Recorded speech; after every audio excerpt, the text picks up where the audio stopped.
Chapter 2.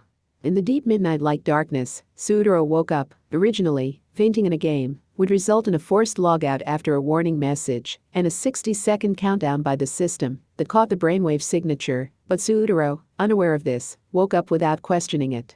I believe I used dungeon creation. He has no recollection of what happened after that. In his mind, this was a part of the newly created dungeon, which seems a bit strange since it somehow turned out to be a massive structure. When he looked up, all he could see was darkness. There was only moon far above. What is this? Did dungeon creation also make a building? I thought it would start in a cave or something like that. Sudaro, who had imagined that he would have to explore the dungeon all by himself from the very beginning, felt a bit discouraged.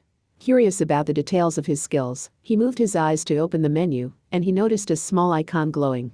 It's a mail notification. From Mother. To Children. Logout is now disabled.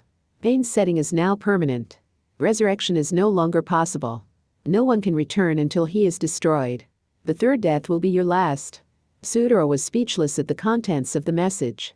Reflexively, he looked for the logout button on the menu, but noticed that it was blacked out, even though it was indeed present on the character creation screen. What is this? Logout is now disabled.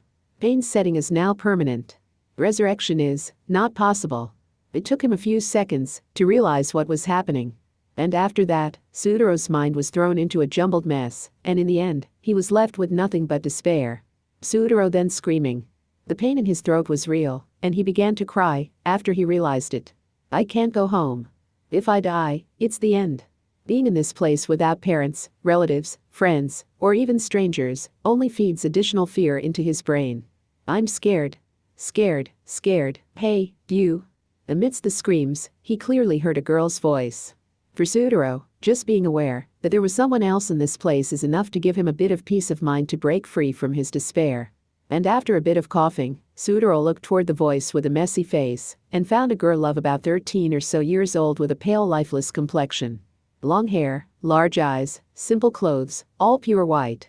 Her fake appearance was somehow more dainty than eerie, and despite his tears, Sudaro couldn't help but admire her appearance. Even the few horns that grew behind her looked good on her. Why are you here? That. I'm in trouble. I can't log out. I can't log out. The girl's question was interrupted by Sudaro. He put his hand on her shoulder impatiently, and then he noticed. Sudaro realized that this girl may not yet be aware of the current situation they are in. Sudaro fears that she will immediately burst into tears and start screaming if he tells her the painful reality. The thought of being the one who will bring a distraught to a girl puts him into a difficult position. As a man, Sudaro feels that he cannot bring himself to put a girl who would probably be younger than him into such a mess. The girl who was abruptly grabbed by the shoulder looked surprised and moved away from Sudaro. I'm not sure what to do. Sudaro cursed himself, wishing he had been quicker to calm down. Both fell to silence, and an awkward moment passes. The girl who was being alarmed put her arms around her chest and squeezed out her voice. Who are you? At that time, there was the sound of the door opening. Then several people followed their footsteps, and several men and women appeared behind the girl. One is a beautiful man in a butler's uniform. One is a huge towering man. One is a strong-looking silver-haired woman. Plus other two who appear to be knights. Bumpy. Who's this man? I don't know, but the man in the butler's uniform stares at Sudaro with a wrinkle between his eyebrows, and the white-haired girl replies while pouting. Looking at their somewhat inhuman appearance and demeanor, Sudaro had assumed that they were the NPCs he often heard about. NPCs, or, in other words, non-player character, is a character created by the mother and automatically operated by the AI. Sudaro recalls the previous information he read in videos and on strategy sites. In Eternity, the existence of NPCs that talk and act like a sentient being was hotly debated. And Sudaro has seen and knows them well. For example, the town's blacksmith, general store, and adventurers guild management are all NPCs, as are the gatekeepers who defend the town. Thanks to the latest technology, their speech is natural, and their facial expressions are rich. They also need to eat and sleep. However, they cannot have conversations that have nothing to do with their assigned roles. For example, if you ask them what their favorite food is, they won't answer you. That was one way to distinguish between NPCs and players. Another easy way to distinguish between NPCs and players is the presence of a name tag floating above their heads. Next to the NPC's name, there is an NPC indicator. If it is not there, it is a player, and if it is there, it is an NPC. That's what it says on the wiki. You are. While thinking about this, Sudoro looked above their heads while trying to make a conversation, and he was speechless. There is another kind of character that the name tag can distinguish.